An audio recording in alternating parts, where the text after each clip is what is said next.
মিঠাই school টিফিনে আজকে বানিয়ে দিয়েছি আম আর সুজি দিয়ে মিনি বল কেক, যেটা আপ্পে প্যানে বানিয়েছি। এছাড়াও গ্যাস ওভেনে কিভাবে একটা বড় আম আর সুজির কেক বানালাম তার রেসিপি নিয়ে আসছি আজ সন্ধ্যে 6টার শর্টসে। অবশ্যই দেখবেন। এই কেকগুলো খেতে কিন্তু বেশ ভালো লাগে।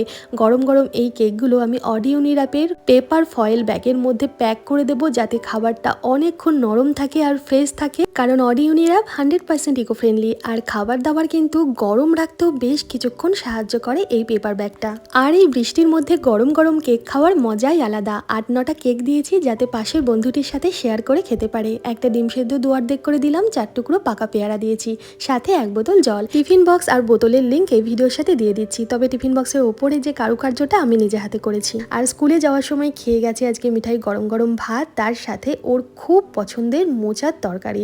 একদম নিরামিষভাবে ঘি গরম মশলা দিয়ে তৈরি করেছি, বেশ মাখো মাখো করে। আর এই মোচা কাটতে গিয়ে হাতে কালো দাগ হয়ে গিয়েছিল, যেগুলো শুকনো নুন দিয়ে ডলে তুলে ফেলতে পারলেও নখের ভেতরের কালো দাগগুলো কিছুতেই উঠলো না। আর ভাতে মেখে খাওয়ার জন্য একটু মুগের ডাল করেছি, কাঁঠালের বীজ আর কাটোয়ার ডাটা দিয়ে একটু আদা বাটা দিয়েছি, সাথে জিরে তেজপাতা শুকনো লঙ্কা ফোড়নে দিয়েছি। কেমন লাগলো আজকের ভিডিওটা জানাবেন ছোট্ট একটা কমেন্ট করে। ধন্যবাদ।